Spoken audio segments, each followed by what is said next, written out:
Thank you for joining us today and welcome to the John Mini Podcast, where we explore all things urban horticulture, indoors and out, through the perspectives of the many amazing people who have made it their career.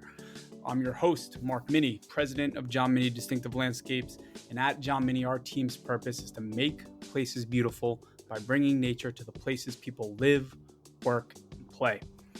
Today, we're recording live in London, UK, as I sit down with two new friends and professionals in the interior landscape industry, Jody Sinclair and Callum Garner. Callum and Jody are teammates at London's premier interior landscape company, Plant Designs. Now, we're here in London just wrapping a new annual program that our team at John Mini created alongside the Plant Designs team. It's a 3-day intensive program where we share industry insights on topics from horticulture, operations, and marketing, all in an effort to learn from the best across the globe and elevate the craft of interior landscaping worldwide. So in today's conversation with Jody and Callum, we piggyback this on the end of this program to just unpack their perspectives on the market in London. They share how they found a career in this niche industry of interior landscaping. They'll talk about the role indoor landscapes serve in cities and how they believe their work has the possibility to reconnect people with nature. We'll talk about shifts and why clients are investing in indoor landscapes and how awareness around mental health is driving investment in landscapes. I think that's a really important take. And we'll talk about the fun challenges of working with a live product. Please enjoy this fun conversation. If you don't mind, I'd like to take this moment to thank the entire Plant Designs team and their founder, William Braid, for hosting our crew in London. You guys were epic hosts. You gave us beautiful tours of all your amazing work and inspired us to go back home, lean into our John Mini value of pushing the limits of our craft. All right. So without further ado, let's head over to my conversation with Jody and Callum.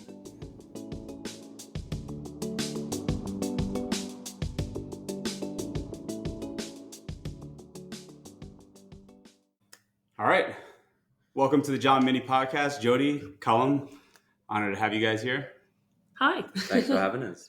Yeah, so I'm pumped to be sitting down with you guys today.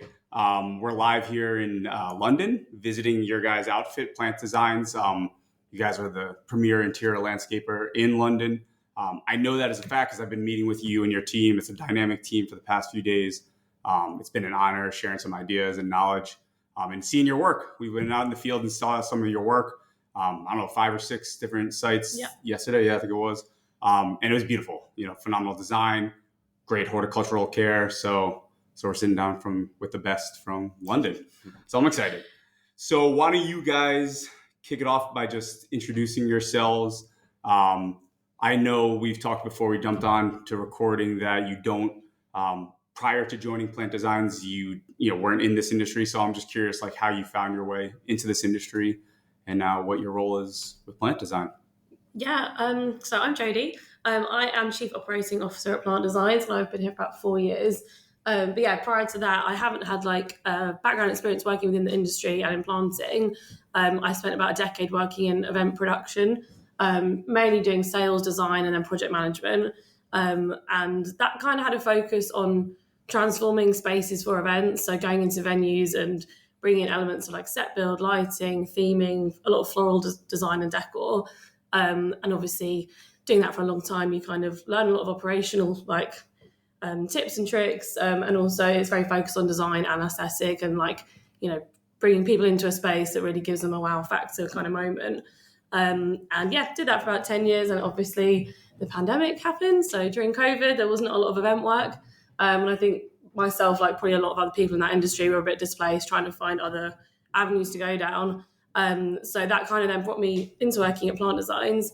And I think obviously from a horticultural perspective, learning like the different types of plants that we use and the kind of like knowledge of like plant care has been like a big learning curve for myself because that wasn't something that I had kind of prior experience with. But I think those core values of bringing in like design aesthetics that really create like a special moment for people is kind of still the main focus of what we do. I guess the main difference now is that rather than going in for an event where you're setting up a space for like a temporary, maybe just one night if it's somebody's like big corporate party or, a brand activation that's just going in for a couple of days somewhere, what we're trying to build into people's space is like permanent installations. So that in itself, again, has a lot of other kind of thought process that you have to go through to get to that point. But there's definitely similarities. So I think that's kind of where I've had some transferable skills that, brought me into doing plants. But yeah, it's definitely been a passion project in terms of still bringing that Yeah, you wealth love back it? to the moment. I love it, yeah. I mean, I think one thing I always love about events is like you set up space and then, the guests would walk in and be like, wow, amazing. Yeah. And that's still what we have now with the installations that we put into people's office spaces. But if anything, they get to enjoy it for, years to come, and it grows with them. And that's the special bit. So, yeah. Yeah, your passion does shine through. And no, it's really cool because I can definitely see a lot of transferable skills from your prior career to this industry. And that's important to like shed light on, because in this industry, there's not a lot of universities out there, providing like the technical horticultural training for this industry. So we really got to find people who have like transferable skills, and most importantly, like get into this industry and are like passionate about it. And I can see that. It's like once you have that passion, like you need that technical horticultural knowledge, but you can learn that still and be trained up on it, and then have these other transferable skills to have like a wonderful career. Yeah. That's definitely it. And I think, I'll be honest, before I got into this, I did not know this was even an industry. It wasn't even something that was open to me as a young person, like thinking about what career I want to get into or what sort of industry. I didn't know there was this kind of like secret like thing of like indoor landscaping going on and people maintaining plants and looking after plants in people's offices. I think it's one of those that, unless you know about it, it's kind of finding your path. And I think a lot of us have come through different like industries or different career paths to get here. But yeah, once you're in, you're in. You can't get out. Yeah. Are you, Colin? So I am a client manager. I've been here for about 6 months now. So super fresh still. Nice. My background is also in kind of like events and floristry. So I actually come from like a huge family of florists. So kind of since I could walk, I was in flower shops kind of around that, which kind of naturally just took me kind of from a young age into event floristry and kind of started to get into event design. And to be honest, I hated it. I really hated it. I never wanted to kind of continue in this direction. So when I went to university, kind of changed career direction, and I went more into sales, and found that it's something that really challenged me, and I really loved that challenge. And then just through kind of mutual kind of colleagues and friends found out about plant designs. And after I'd worked kind of around COVID in a garden center for a while, and it really gave me the plant bug that kind of transferred over. And I just got obsessed with plants just from kind of working in this job that was just to kind of get me by through COVID. When I saw this opportunity, I just jumped at the opportunity, and just been absolutely loving it so far. That's awesome. It's great to actually combine the sales with a product that I actually am super passionate about. Do you think you'd like sales if it wasn't something you like generally loved? I used to sell workspace. So I was not passionate about workspace necessarily, but I was passionate about, I love the fact that I wasn't very good at it when I started off, and it really gave me a challenge, and I really thrived off that challenge. To be able to combine it with something that I genuinely do care about, I love it. Yeah, I think like back home in the US, I see a lot too, like the sales individuals, the account managers, the client managers in the US, like in our industry, just are like super passionate. And I just think that's what makes them successful. Like they really care about and believe in what they're working on. Yeah, I mean, I think it's so hard to do if you don't. Yeah. It really is, yeah. Yeah, it's hard. It's hard business too, right? We know that. Yeah. We're talking to sales and ops here. I know that. Yeah, but you gotta love it, and that's what. And I think that's what comes across to then the clients. Like if they have somebody in front of them that is genuinely so passionate about what we can bring into their space, like that is the selling point. Like, aesthetically it will look fantastic, but also like having someone there who explain like the benefits and bringing that passion to the clients, hopefully, which I think a lot of the clients we have relationships now, they kind of have the same passion with their plants that we have. So that's kind of where that relationship grows from, because everyone's got like that shared common, real passion, which is great. And that's part of like, as a company, what we say is that everybody here does genuinely love plants across the board. Yeah. And it's not just the guys that are going to come in and install them and take care of them that actually care about plants. Yeah. It's everyone from the very top to the very bottom. Mm-hmm. And I was actually really shocked about that when I joined. Like listening to some of the guys, we do like an onboarding process where we actually go and get hands-on, and we go to clients, we do some maintenance, we do some installs, and like just seeing how every single one of those guys really did care about it. Yeah. And it just made me realize, like, wow, this is why this brand shouts about this so much, is because it's not just, it's not a bit of copy to put on the website as a sales pitch. It genuinely is from the top to the bottom. Mm-hmm. Yeah, I love that. Yeah, I think that's really important. Yeah, I think the best outfits, that is the case, right? Top to bottom, like people are just like, they love the work and they're super proud of it. So they're attentive to that detail and they want to just put out like phenomenal work because they really believe in their product. Yeah, that's awesome. So let's go to like, I want your personal like conviction, like why, and like maybe the top reason, I'm sure there's like lots of reasons you think they're important, but like, why do you personally believe indoor interior landscapes are super important in cities particularly? Yeah, I mean, I think like I'm from London, so I've always lived in the city. Like I've, obviously, like I think growing up in an environment like this where you're not surrounded by a countryside and fields, like I'm kind of used to the, there's a lot of concrete, like running off the tube, the underground. But I definitely like can see the benefits of having like greenery in your space. And I think as I get older, it's something that I think a lot of people want to like have that in their personal lives, like whether it's just trips out to the country or people moving outside of the city and commuting in. And I think like having that connection with greenery and nature is just something that, it makes you feel better. Like I know people talk a lot about the benefits of biophilia and plants, for productivity and, general well-being. But I think the actual impacts that even just having like greenery in your space in like a just really like, I don't know, kind of basic like human level is just so important. And, I think we see it, I've worked in spaces where it's been very much just like a very like kind of plain basic office setup with maybe one plant in the corner. And yeah, it's fine. Like you maybe don't think about it until you then see what it can be. And I think that's for like a lot of the clients, what hopefully the journey we take them on is that, for some clients, I think particularly like maybe a couple of years ago, and I think with COVID and people going back into the office, it's obviously changed a lot, but the plants were sort of a nice to have thing that, if you had maybe a bit of budget left over once you kitted out your office space. Whereas now it's like, I think people are realizing that actually people need to be around nature. Like it makes you more productive, it makes you feel better. And if you want a happy environment for people to work in and hopefully continue like working for your company, then it's worth investing in. Yeah, that's a trend we're seeing too, is like there's a higher value in the indoor landscape, and it is being thought about like earlier during the design development and construction phases, which is really important. And that I think that's a signal that people value it more, but also it gives us a better chance for success and impact at the client level too. And I've only been here for a few days, and this is my first time in London, but I feel like your points about you're in a city, a dense city, and concrete, stone, steel skyscrapers, all that stuff. New York, we call it the concrete jungle.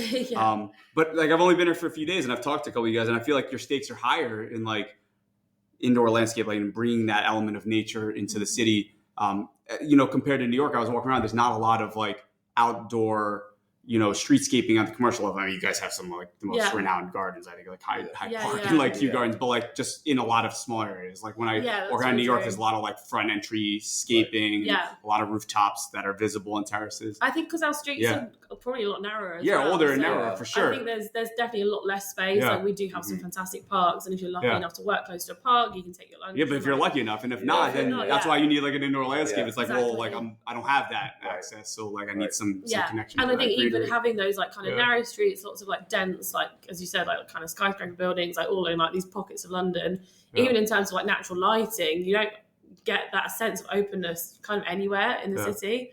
And I think that's where like people then, if you can create that inside for somebody, like actually bringing the outdoors inside, giving them a sense of like openness and calm, and they can see nature around them. For a lot of people, especially that do live and work in London, that's actually the most connected they might feel to nature in their whole life if it's their workplace. as I said, unless you're maybe taking a trip or like you're having to do a commute where you're, you might live in a green environment and you're commuting in, that time you spend at work could be actually the most interaction you have with plants, which, kind of sounds bizarre when you think we live in a world full of nature. I think that's, for a lot of people, that's their reality. So I'm the opposite to Jodie. I didn't grow up in London. I grew up in the countryside. And honestly, like since I moved to London, it's like I fill up to a point where I have to just get out of London for a little bit and I have to go back and just be, even if it's in a field or it's just on some grass, even just anywhere out of London, it helps me reset so much. So I guess what we're trying to do is we're just trying to give a little bit of that, but in an office space, because if as humans we want to touch nature and be around nature, and like you said, people that live and work in London, if you've got an office that's full of white walls and grey cabinets, and then you go home, you don't have a little bit of a front garden, you don't have any back garden, you've maybe got one plant in your house, you're just never around it, and it's just so important to just help you reset that. Just bringing that into an office allows you to have that element of reset every day, and especially when you can. This is why I really like to focus on, as much as we want to go and put plants everywhere in an office space, sometimes to just focus on key areas where people can just, they might not have the space to put plants all the way down their desks, but if they can just step away from their desk to an area where they can just go and reset for a second, I just think the value in that is so much more than we've just sold you some plants. I love that point. Let's go deeper on that. It's funny because I'm a little biased. Let's put plants everywhere, right? But I actually am very passionate and almost agree with your point. Is I think sometimes your best relationship, the best thing for the client is to really, especially also being respectful of the economics of it and their resources, is to deliver more with less and focusing on the most impactful ways you can bring plants into the landscape. So walk me through how you think about that sometimes, finding those key moments or focal points inside an interior landscape. It's something that I've really noticed in even just, facial expressions or just the way that people receive when we go in to look at a space to quote, and you can tell that they've had quotes from other people. You can tell they've asked them, what do they want or how many plants do they want? This is the cost. When I start asking the questions of kind of what are you actually trying to achieve? Why are you buying plants from us? Is it because you're trying to get your staff back in the office more after the pandemic and you need a reason for them to want to come back to the office? Or is it kind of just because you've put a survey out and everybody said that they'd like some plants, it'd be nice. I guess when you start asking these questions and they see that you're actually trying to work with them to achieve something and you're not just there to sell them some plants, I think there's so much value in that, and showing somebody that you actually care about them. And that it's not actually just about, I keep saying, it's not just about selling plants to people. It's about collaborating with a client to, fulfill what they actually need. And it's a really good point. It's an experience you're selling to. One of our chief horticulturists back home always says we're working at the intersection of plants and people. Where inside spaces, it's about the plants for us. We're it's all about the plants, but it's also about the people and how they're going to interact with that space and listening to the end user and really understand the questions you're asking are phenomenal. Really not just the logistical questions. That's not where you want to go. How much money do you have to spend? How many plants do you need? It's what's the real purpose around why you want an indoor landscape in your space? It's kind of also what's the feeling that this will generate for your team. It's not necessarily just how it will look. Even I think obviously when we talk about designing with plants in people's spaces, a lot of people obviously see the surface level of the aesthetics and what's going to look the best, and a lot of clients who especially don't know about plant species, it's just what's going to look the best. But actually it's more how do you want people to feel when they're in this space, because then that will dictate how we maybe lay out the planting or like plant species we're going to go for. And I think again that is what you said. It's like the experience. So like trying to get people past that. I want plants because we've been told we need to have some greenery or whatever it is, and it's kind of just building them through that whole journey of like, well, what does that mean actually for you, for your team? How does that actually relate on like a kind of emotional level for everybody? And that hooks them in as well. In as much as you're right, we're not there just to sell them like a catalogue of plants. It kind of is the sell because that's what draws them in when they really start thinking about like what does the actual like emotional impacts have on a team. Yeah, cool. And I think people always appreciate and maybe are sometimes a bit shocked too, but when I actually say to people, I wouldn't put something there. You've asked me to, but I actually don't think you should because it's not going to have an impact, and we can use the budget for that area to either make another area bigger or to just do it somewhere else. And I think that's when they really start to realize that you are actually the expert in the solution, and not just like we keep saying about just selling things. So I think that goes a long way. That's cool. Yeah, and telling somebody actually, no, you don't need that there. It kind of makes them realize that you're not there. Just kind of we're there to create the best solution for like the most impact, not just like whatever. Put it in like take as many as you can. If you need a huge contract, That's awesome. So we're going to the client level, and you shared some of the reasons. Like, well, what do you here in London? Like, what do you feel are the most common like reasons that clients are like investing in indoor landscapes? Is there like, or is it? So it could be wide variety. Definitely at the moment, a lot of clients saying we need to get people back in the office more, and people are so reluctant to want to do that. We have to make a space where they actually want to be because people are so comfortable at home, and people are kind of pushing back a lot with wanting to come back. That they just want to create a space that's inviting. That's definitely a big reason at the moment. I guess other reasons. Well, how do the plants help in that? Like, what are the plants doing to differentiate, amongst other offices, to invite and draw people back? I guess it makes a much more homely environment for people, and I think that's something that like people talk about a lot, and I think we see that in a lot of the design trends. I know, like since you've been here, Mark, we've been talking a lot about like the maybe similarities of design and over in the UK, and I think people obviously being in a home environment, and a lot of people I think especially did bring a lot of houseplants into their homes during COVID and the pandemic because they were spending more time there. We're seeing that a lot in the trends of how planting is kind of being set up in spaces, so you get a lot more of those kind of like textures and colours that are kind of more like homely feel. I think the more old-fashioned concept of having plants in a really like uniform way across an office, and like every other window has one white pot with a dracaena in it. We're not really doing that much anymore. It's a lot of like clusters of all like mix and match pots in different colours and shades, and I think it's a lot more like what people have in their home decor. So I guess that feeling of like I'm coming out of the office, but it doesn't feel like I'm going into an office. It still feels like a homely, welcoming space. And I think as well, like just creating that community sense with planting, people like have, we, like Callum was saying, we kind of focus on like key areas in a space. So if we can't put plants absolutely everywhere, we might focus on, like a little breakout space or a certain meeting room, or like where they might have like their big, like company get-togethers. Because I think that again, like kind of creates these like pockets and zones in people's offices that we can kind of physically like separate with putting like planting in.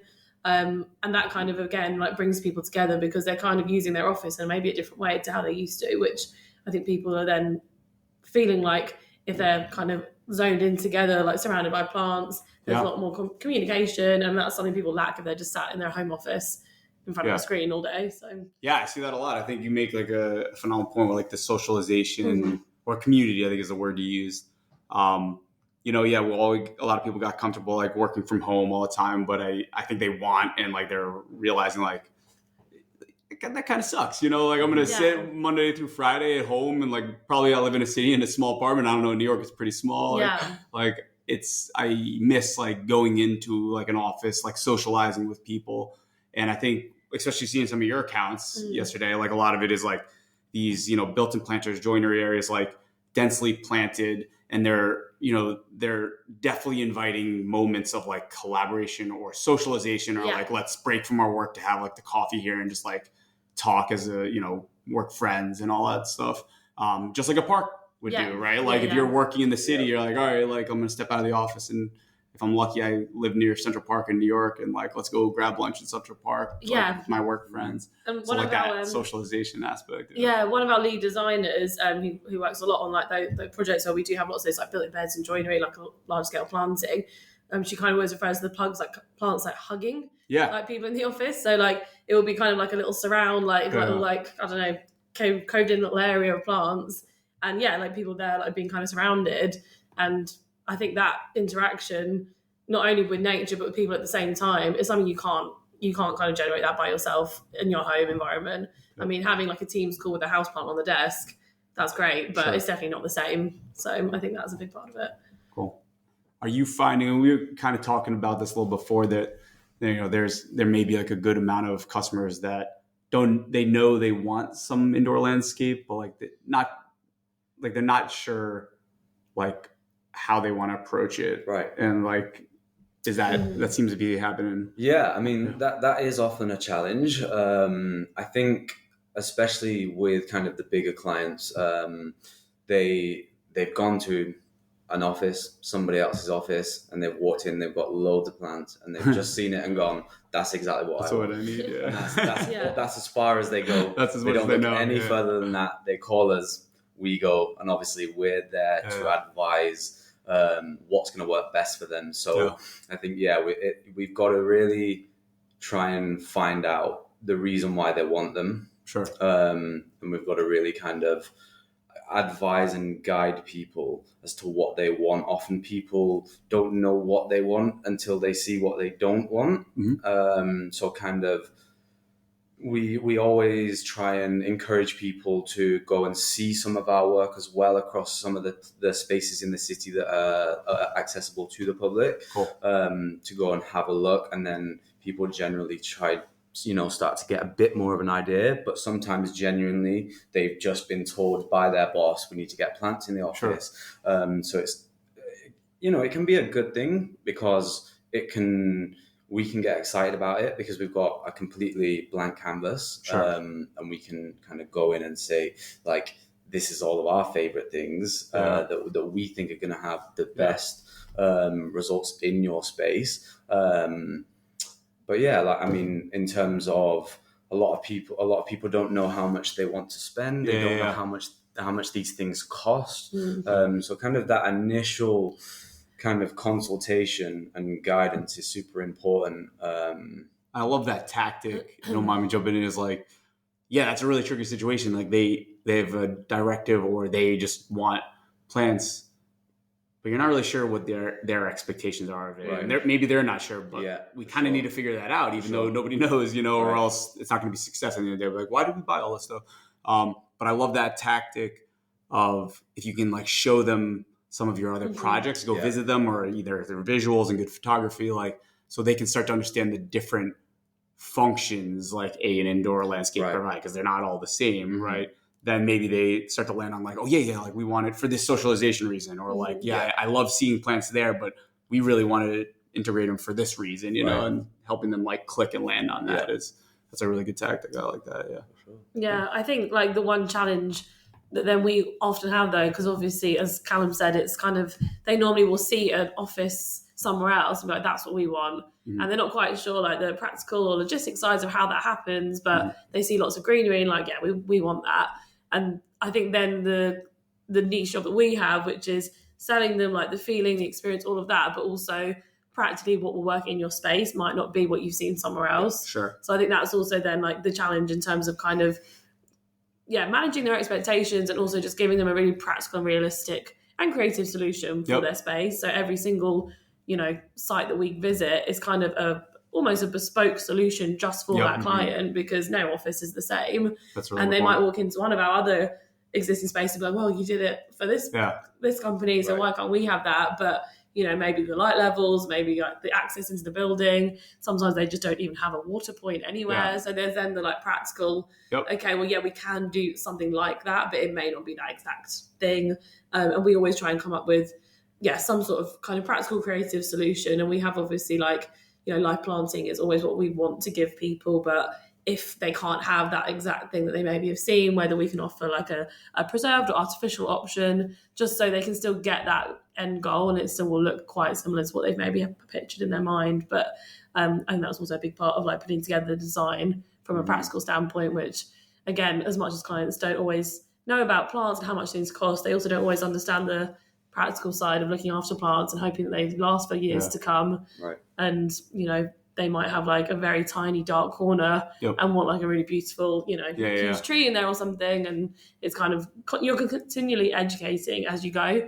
And as you said, it's like showing that you are the expert. And I think getting people to really trust your advice is a big part of that kind of relationship building. That's huge. And like you have to be an outfit in our industry like that at those moments have to be able to flex your horticultural skills, operation, not just horticulture, but operational skills from like a feasibility and access standpoint. Like, we're like a trade, we got to build things and like, we got to think through those things and we have that knowledge. And they're like, oh, I wasn't thinking of those things. And then like from the horticultural standpoint, think about it. I want a huge ficus tree in this closet. And you're like, let me drop the horticultural knowledge on you. Exactly. But that's really important. And you got to have those skills and be the expert. And also not feel like you're telling them like, well, this is exactly how it has to be. You kind of have to make them feel they still have like the choice and the options there, but it's you're definitely guiding the process throughout the whole process. I think we kind of always try not to say no. We say this is not the best solution. However, this is our alternative. This is going to work much better. I think going back and coupling it with the whys, right? Like it's like you have it's like, well, why? Like, well, and it's not just like a feeling. It's like, well, this is rooted in like horticultural science or some other like logistical reason. I think going back to kind of like figuring out what clients want, and especially when they don't really know what they want, I think research before you actually go and meet with the client is so important as well, and finding out like what are their company values, like especially do they align with our values, and like try and find a specific area to focus on, to one, just to show them that you actually, you cared about them coming to you as a client, and you just you invested in them, and you've actually done your research beforehand. So you found out that this company's also got a foundation set up for the environment, and they've got a huge sustainability push. Then you can go and like focus on those areas as a more of a reason, as like we were saying before, not just to put plants in your office. We're not just here to try and greenwash something and make it look like it's sustainable. We're actually trying to put things in there that have got the best chance to live for the longest amount of time. So we don't need to be replacing things. Obviously, what we don't want is to just see dead plants all the time. I think research is really important. And it gives that personal experience to the client. And I think as much as we're going in with plants, like we've gone back to before, it's all about the experience those plants give the people. So if you're giving them a really personal experience and showing that you're interested in them as a business and what they're going to get out of it, I think that then sets us up for the best relationship moving forward with them, because the hope is we provide the plants, we do the design, we install them, then we look after them for however many years. And you need that like starting off point to be super personal and like a really trusting relationship, so that you have that really good contract that hopefully continues with you for a really long time. It's awesome. Now, I don't have a good segue to this, but I want to ask this question because like we were talking about this before we got on, and I just love this. And I think this is a common challenge in our niche industry is like expanding the plant palette. We call it plant palette. I don't know if you're like the variety of plants. The variety of plants that we can use in the interior.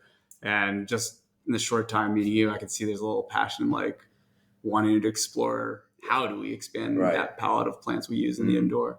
So how do you think about that? Like, what do you think about, I guess? For a little bit of context, so I collect kind of like rare and unusual plants. Little context, so, you love plants, you know? Most of them are super difficult to look after. Super temperamental. Hate everything about all of our environment here. That you're like forcing them into. To the plant. So kind of that angle, plus then coming in and learning on a commercial scale kind of how these things work logistically. I guess I have this vision of being able to get to a place where, you know, I want to bring innovation and I want to do things that not everybody's doing. I want to just, I want to, even sometimes the client, not necessarily, they don't need to be super passionate about it. You know, if you can convince them that there's a reason to spend a little bit more money to do, especially I think a lot of clients, they want to do stuff that people are not doing. They want their office to be the best, most unique office space. So in my mind, I'm just thinking like, why not do that with the plants as well, right? And I guess, you know, it's a little idea that's in here that is just a place that I would like to be able to have a bit of an influence on. But I just not got that commercial knowledge to be able to do that yet. And I'm still learning the challenges. And I guess like even coming here and seeing issues with plants that, in my opinion, I'm like, you can't kill that plant. They're so hardy. And then there's so many other reasons as to why things fail, which you would just never think about unless you actually go and do these things. So yeah, I guess it's just a balance of that to be able to expand it. But I just see that I don't see any reason why we can't expand that plant palette with kind of experience of maybe things that are easier but are still super unique that people don't have. And I'm just really excited about the idea of being able to do that and have an influence on it. Yeah, it's really interesting. I was having a conversation, it might have been on a podcast with our chief horticulturist who, you know, we were talking about how the plants we use are called indoor plants. Right. It was like kind of random terminology to use. Like, these are just plants. Like they're tropical plants that like live and thrive somewhere outdoors in the world. We've like discovered which ones can be used and barely live sometimes or thrive indoors. And we figured that out in a certain select amount of plants, given the right conditions and stuff like that. But like, then it's not like set like that, right? Like, what other plants could we be adding to that? Not indoor plants, just like plants generally. Could we be integrating into the indoor environment? But what things are you thinking through, like horticulturally, when you're like, all right, what I want to explore if this plant can like be used in the indoor commercial setting? So, I mean, for me, also a new challenge is understanding our substrate, because we don't use soil. We use something called volcaponic. So it's kind of, it's a bit like pumice. So it's like a semi-hydro substrate. And I'm super new to that. I've grown fully hydro before, but with full drainage, being able to like take it out of the kind of decorative pot. Whereas here, because we're all built in and we're planted in straight into the pot, it's super important to know the correct water levels of how much to put in. So the guys obviously super experienced at doing that, whereas I don't have that. So I'm still kind of figuring out just how that works for the, let's say, easier plants. And then that's when I'll then start to think about being a bit more creative with it. Oh, interesting. Yeah, no, I've been talking about volcaponic with your team for a few days now. And like, I wasn't even thinking about it. Like, and I wonder, like, is it that all the quote unquote easy plants, the plants we know already work indoors? I like, forget expanding that palette already. Like, the substrate is an important discussion. Like, do all the same plants even live indoors with different substrates, or does like the substrate impact the existing plants we're already comfortable using indoors? That's an interesting point. So you're like figuring that out before you can even say relearning how to take care of a pothos. Or Yeah, inside, exactly. Yeah, inside with Volcaponic. But then you can kind of push the limits and expand it. Yeah, and I think, I mean, obviously, I'm an operations person, so I'm always gonna like be the one who's stop like, using new stop plans, you taking- crazy people. I think when it comes to like the risk of like, like the more like rare plants or plants that we don't know are as hardy, like obviously from an operational standpoint, I think it's something like we're still open to wanting to make sure the design is the best it can be. And we've certainly had some installations where we've put plants in a space and kind of just had to see how it goes. Where we know we've chosen plants that maybe aren't the best for that, but the design, it looks really great. Mm-hmm. And obviously, like if we can keep it alive and it thrives, that's the end goal. But we have, we've done projects where maybe the planting selection wasn't quite right, and we've then changed them out later because it just hasn't worked how we felt it was going to. And I think obviously the end goal for the clients is that they get an installation and it looks fantastic when it gets put in, but we want it to look great in 3 years, 5 years, 10 years. So that's kind of then where you have to think about really understanding your product and understanding, as you said, like how it's planted, so the substrates we're using, which plants have worked better in different environments.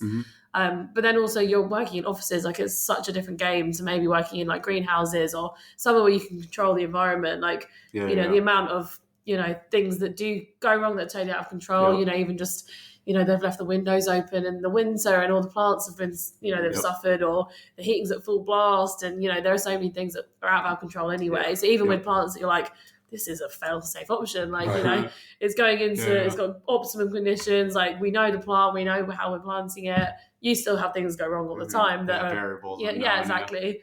And again, explain that to the clients as they keep the plants throughout their space for years. They start to realize what they can and can't do maybe, but I think obviously minimizing the risk is like the best thing in terms of just making sure that the project has a longevity. But I think, as Callum said, we definitely don't want to be just like churning out those kind of, I don't know, more run-of-the-mill kind of plants that you see everywhere and the same kind of style setup.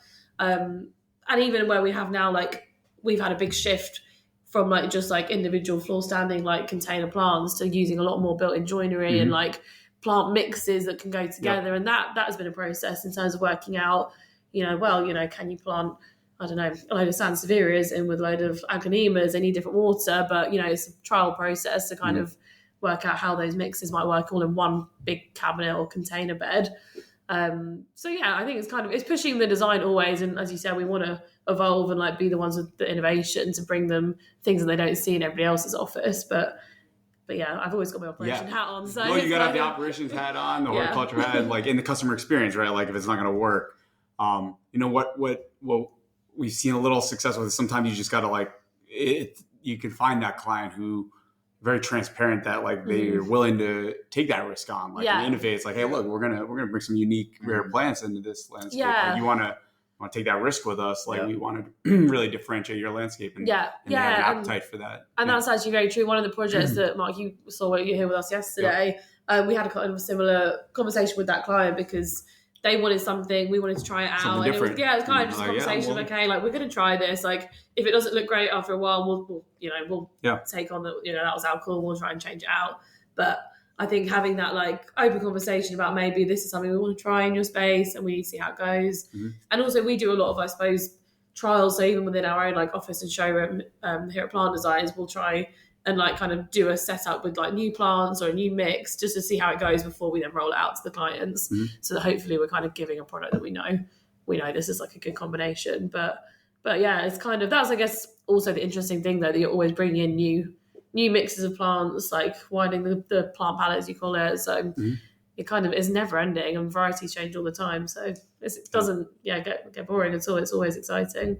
I think there's also the aspect of kind of because architecture and interior design's so innovative as well. True. It's like I've got a client, for instance, that their building is got this super unique airflow system, which is there's basically gaps in the walls, and like we've tried like so many different things that have failed.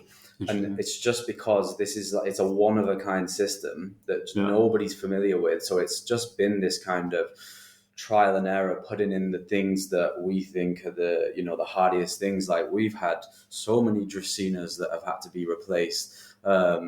that are you would just expect them to be in a Yeah. perfect situation, and it's like there's plenty of light, and just this airflow system just absolutely destroying them. That's wild. So being able to adapt and still give a solution in those situations, I think is definitely a challenge. But obviously it's something that we always try and do.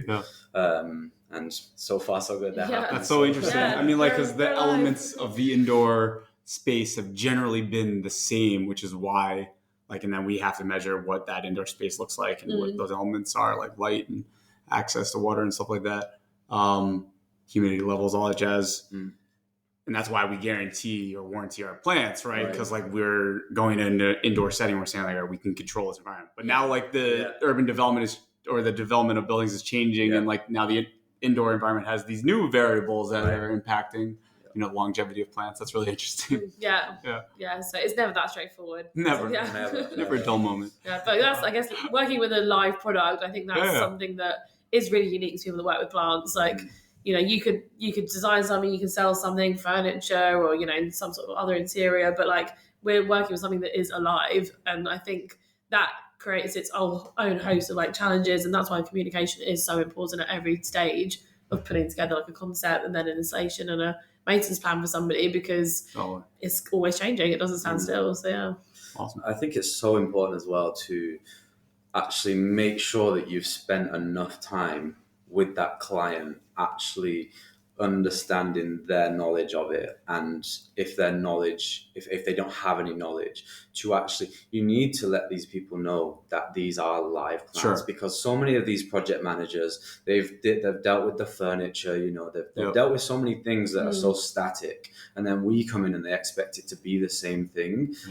you know, it's a living thing, so it's not as easy as this is what's going to work here, this is why it's going to work. That, you know, there's always challenges, and sometimes it's after you actually get the job and it's been there for a while that the challenges actually come about, because, you know, they've been there long enough to, you now start to learn, okay, so this airflow system is the reason as to why, you know, it's not always obvious on the first visit. So I think, kind of walking them through and convincing them and giving them the knowledge that they need to have, which is that education is really important. That this it's not a table that's just going to be put in there and it's going to be forever. You can't store it in a cupboard for a month and expect it. Exactly. Don't move it.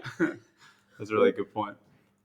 And I think we've touched on this, so I think we're in the alignment. Like we see kind of a growing popularity in interior landscapes, or prioritization, I would say, in urban development, and thinking about, you know, needing indoor landscapes. What do you think is driving that shift? I mean, mental health. Okay. Mental health is obviously a huge thing now, more than ever before, and I just think so mental health being thought about like during the development of buildings. And spaces. I think it's a lot more important to employers now. Okay. I think like taking care of their employees' mental health is, you know, it's never been the way that it is now. And I think plants help with that so much that I think that's why it's worked its way up that prioritization ladder. Yeah, that's a really good point. Yeah, I agree. And I think also, I mean, I think the current climate that the whole world is in, I think the environment is a much bigger discussion, like all the time. And I think, you know, maybe previous generations felt less kind of connected to the environment because a lot of their spaces maybe didn't have like the level of planting that we're talking about now going into office spaces. And I think where people are talking about climate change and sustainability, and all businesses, you know, whether they're small scale, large scale, have to have some sort of like, you know, realization that what they're doing will affect the environment. And I think having maybe that physical connection to greenery in a space is kind of bringing it to the forefront of people's mind. And a lot of businesses that we work with in London, you know, they have obviously like a lot of their own like, you know, research teams and development into like how they can make themselves more sustainable. And, you know, for sure, there's lots of reasons why bringing plants into your space doesn't necessarily make you more sustainable. But I think having like planting and greenery like in people's surroundings on that day to day just reminds you that, you're not just, you know, a person in a city block walking to a white box where you like do your job. Like you're in a world where there's environments changing around us, you know, the landscape around us is easy to be forgotten when you work in a big built up city. And I think that's something, again, that like people want to feel more connected to nature, and that probably then also ties back into the well-being and the plants in their space like helps the physical space connect the dots between the company's values and their climate initiatives and stuff like that. That's a really good point. And then obviously it has the benefits of like the people actually using the space and like their mental health. That's really cool. I don't know, any final thoughts before we round out this conversation? I think one thing that's interesting to talk about is that we always are like focused on like what we offer as a product in plants, but it seems that at every level it comes back to like people. That's kind of like the biggest connection. And when we've spoken about whether it's from a design stage and educating with a client and building that relationship, or how plants actually create an experience and a feeling for employees maybe in an office, I think it's very much about people and plants kind of living simultaneously together, and like what we can bring is that into somebody's indoor space, which I think is kind of makes the whole kind of, like you say, connects the dots. It brings the picture together. They're really linked. So cool. Well, we're not done yet. I gave you a warning. I always round out with this question. Just like think it's fun where I know our team's like super passionate about it. I can see it from your team. I think this industry generally has like passionate people. So what's something you're currently like passionate about or obsessing about in your craft right now? It doesn't have to be related to what we talked about. I mean, I think obviously, so like my role in the company is more of like a leadership role, and I do a lot of kind of the recruitment side of our business, getting people to come in and hopefully work for Plant Designs. And I think like one thing that I would say it's like a passion, but it's kind of like I'm at a starting journey of like how to really develop this. But I think I mentioned before that this was not an industry I even knew about before I kind of fell into it.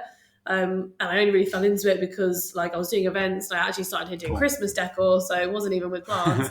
But I think hopefully like getting to a point where we can bring in like new recruits, and we have like a kind of like trainee level horticultural, and we do a lot of like in-house training the same way that your company does, where you're kind of like teaching people how to like get into this industry, and hopefully they grow into it and like learn the horticultural knowledge, because as you said, that's not necessarily given when people join a company like this. They have loads of horticultural experience. So I think kind of expanding like the wider knowledge that this is like a career for a lot of people. And at the moment we're just at the beginning stage of talking to some colleges in the UK and like setting up our own like apprentice program here.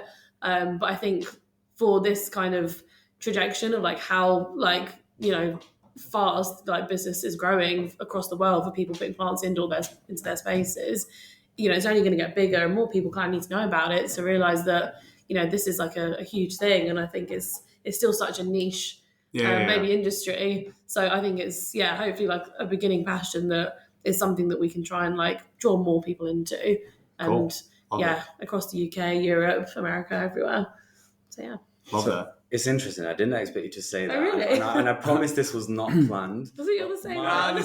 Mine's not the same. Mine's the other side of it. Okay. And it's going to be super cheesy, so I do apologize. But to be honest... It's not cheesy when you're passionate about something. That's why it comes off that way. Yeah, the thing that I'm most excited about is that is first of all just honestly being here, but for the first time, like I said earlier, when I went into sales, I realized that sales was something that I really liked doing. I really liked that challenge, but I didn't care about the product.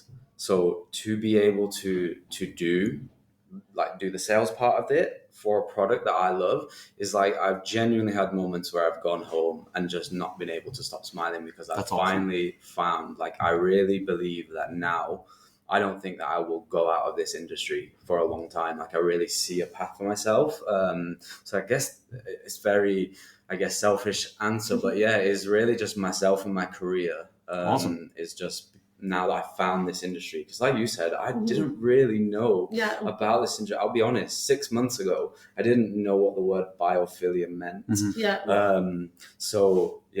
Just having found this career, awesome. I'm just super excited about that, and I'm really excited about the future. Yeah, it's not cheesy. It's beautiful. Awesome. Yeah, that's great. Awesome. You've obviously done a good job at the community. There you go.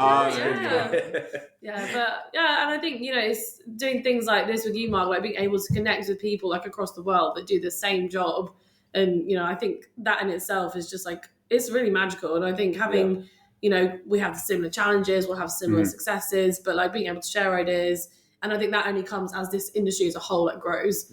Yep. And, people maybe go to school wanting to learn about like interior landscaping or like, going into a career thinking I'm going to sell that as in design. And I think exterior landscaping, obviously, particularly in the UK, is very much like an avenue people know about. You can be an exterior landscape designer. And I think interiors is still something that is, I don't know, maybe just not as explored. So people don't maybe go into that as naturally as they might do with exterior landscape. But I think opening up that world to more people coming into it just means we're going to have more plants everywhere, more greenery in people's spaces, Awesome. Happier people. So yeah, it's been an honor, honestly, sitting down with you guys and meeting your team.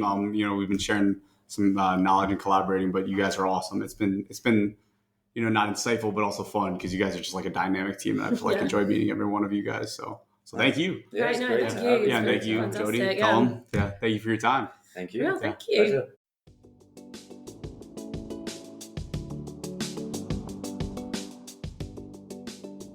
There you have it. It was fun recording in London, across the pond. Apologies if you catch any background noise early in the episode. We recorded early in the morning when the office was being situated. Much gratitude to Jody and Callum for sharing their unique perspectives and thoughts. Thank you to all our listeners for taking the time to be here with us today. Listeners, always thank you for joining us on this journey. If you guys have any questions, idea for future episodes, or my favorite, any constructive feedback, please email us at podcast@johnmini.com. I noted this at the close of our last episode. We're going to be shifting some near-term content to some more technical horticulture topics and a multi-part project spotlight on a daring indoor landscape. The latter will be about a few months out, so stay tuned for that. And a big final thank you to all our clients at John Mini Distinctive Landscapes. You guys allow us to make our passion our profession. None of this is possible without your support and vision to bring nature to the places people live, work, and play. This episode's a wrap. I hope you guys have a great day and be sure to find a moment in your busy day to cherish the nature around you.